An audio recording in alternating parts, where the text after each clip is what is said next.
आज का अपना टॉपिक है गाउस के नियम के अनुप्रयोग। गाउस के नियम का पहला जो अनुप्रयोग है वो बिंदु आवेश के कारण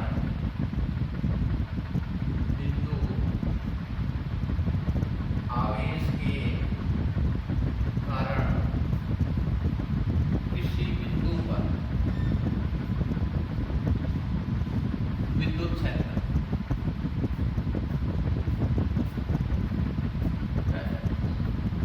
क्षेत्र का मान ज्ञात करना। परिमाण कितना होगा बिंदु आवेश के कारण। मान लेते हैं ये एक बिंदु आवेश है Q। इस बिंदु आवेश Q से R दूरी पर विद्युत क्षेत्र की तीव्रता ज्ञात करते हैं और वो गाउस के नियम से ज्ञात करनी है। बिंदु आवेश Q से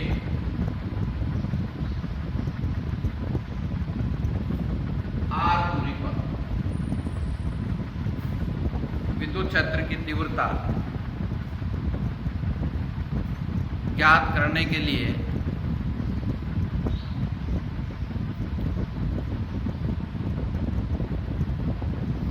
हमें एक बंद गाउसियन पृष्ठ की कल्पना करनी होगी।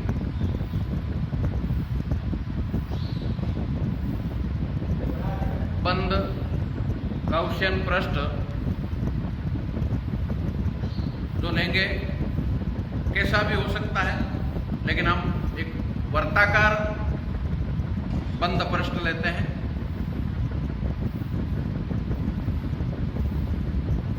ये बिंदु आवेश Q है।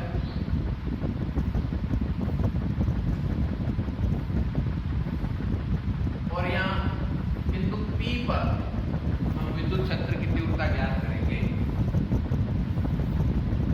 इसकी दूरी स्मॉल r। तो इस विद्युत क्षेत्र की तीव्रता ज्ञात करने के लिए गाउस के नियम से तो हमें एक बंद पृष्ठ की कल्पना करनी पड़ेगी। तो हमें r त्रिज्या का बंद गाउसियन पृष्ठ लेते हैं जिस पर बिंदु P स्थित है।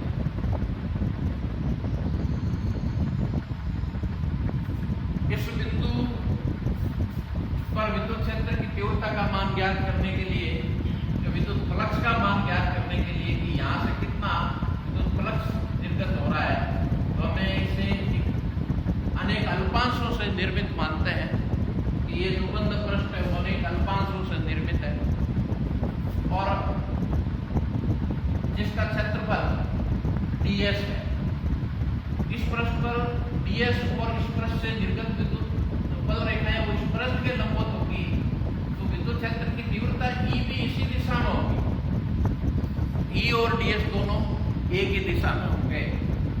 तो हम यहाँ लिखेंगे आवेश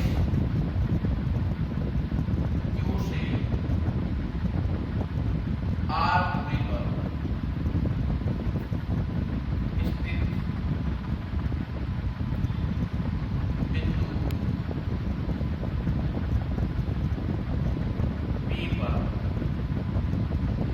विद्युत क्षेत्र का मान ज्ञात करने के लिए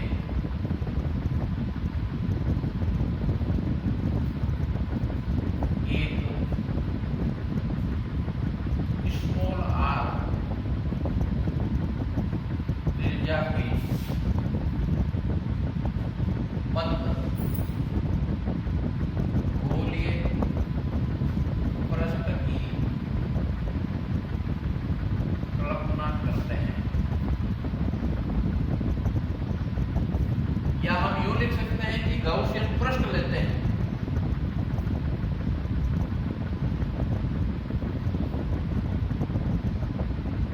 इस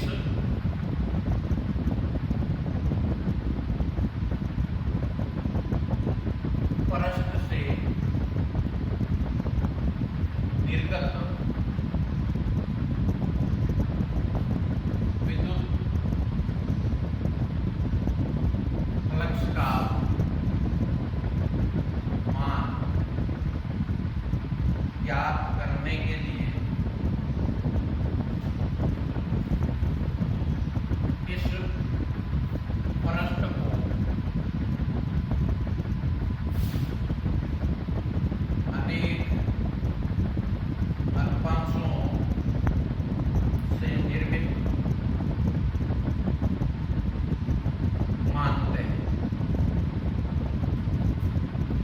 चित्र में एक पृष्ठ अल्पांश ds प्रदर्शित है, जिस पर बिंदु P स्थित है।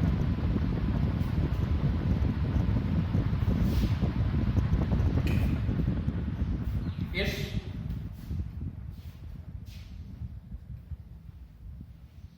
पृष्ठ अल्पांश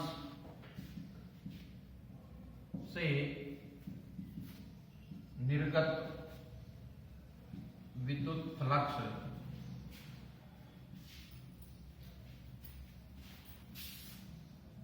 का मान परिभाषा से, विद्युत फ्लक्स की परिभाषा से d phi equal to E dot ds, d phi बराबर E डॉट ds अदिश गुणनफल है, तो हम यहां लिख देंगे E d phi बराबर E ds cos थीटा। पृष्ठ के प्रत्येक बिंदु पर, पृष्ठ के प्रत्येक बिंदु पर E और ds दोनों पैरेलल है, समांतर है, दोनों एक ही दिशा में है। लिख सकते हैं एक ही दिशा में है, या पैरेलल का चिन्ह कर सकते हैं, एक ही दिशा में, अर्थात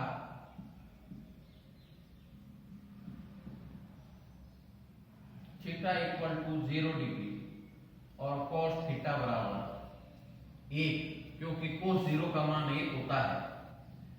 अतः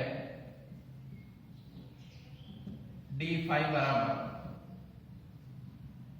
E ds, cos थीटा की जगह यहां 1 आ जाएगा।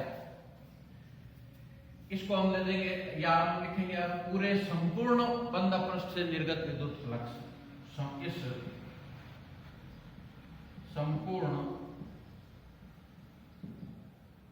बंद पृष्ठ से निर्गत विद्युत फ्लक्स। इस प्रकार ऐसे छोटे छोटे इस गोलीय पृष्ठ पर, जैसे फुटबॉल पर अनेक ऐसे टिक्कियों से मिलकर निर्मित होता है, उसी प्रकार ये एक टिक्की है जो जिसका क्षेत्रफल ds है। तो इस प्रकार अनेक ऐसे छोटे छोटे अल्पांशों से निर्मित है जो समान आकार के हैं। तो इनसे निर्गत कुल विद्युत फ्लक्स है वो सभी से निकलने वाली बल रेखाओं के योग के बराबर हो जाएगा। तो समाकलन कर लेंगे तो phi बराबर, चलो ऐसा लिख देंगे, d phi बराबर समाकलन E ds। इसका समाकलन करेंगे, या E सब जगह समान है तो phi बराबर हो जाएगा, E का मान सब जगह समान है, E ds। समीकरण नंबर 1। यहां हम लिख सकते हैं कि E का जो मान है वो इस बिंदु Q से, आवेश Q से समान दूरी पर है r। इसका जो पृष्ठ है वो त्रिज्या r है इसकी, तो इस पृष्ठ पर सब जगह दूरी समान है आवेश से, तो E का परिमाण भी सब जगह समान होगा, क्योंकि ये दूरी पर निर्भर करता है। तो दूरी सब जगह समान है, तो ये इसके लिए ये E कांस्टेंट है, तो E डॉट ds। तो समीकरण 1। अब गाउस के नियम का उपयोग करेंगे कि गाउस के नियम के हिसाब से इस बंद पृष्ठ से निर्गत विद्युत फ्लक्स का मान कितना होगा। गाउस के नियम से, गाउस के नियमानुसार इस बंद पृष्ठ से निर्गत विद्युत फ्लक्स phi बराबर Q अपॉन एप्सिलॉन 0। समीकरण नंबर 2। ये भी गाउस के नियम से है कि इस बिंदु पृष्ठ से में निर्गत विद्युत फ्लक्स का मान ये होगा, गाउस के नियम में हमने पढ़ा था, और परिभाषा से हमने पढ़ा था कि अभी हमने निकाला उसका मान phi बराबर E डॉट ds आया है, समीकरण नंबर 1। समीकरण 1 व 2 से इस समीकरण 1 को हम थोड़ा और विस्तृत लिख सकते हैं यहाँ कि phi का जो ये ds क्या है, ds का मतलब है सभी पृष्ठों का क्षेत्रफलों का योग, सभी का जब योग करेंगे तो इस संपूर्ण गोलीय पृष्ठ के बराबर आ जाएगा। तो आप इसको यूं लिख सकते हैं कि phi बराबर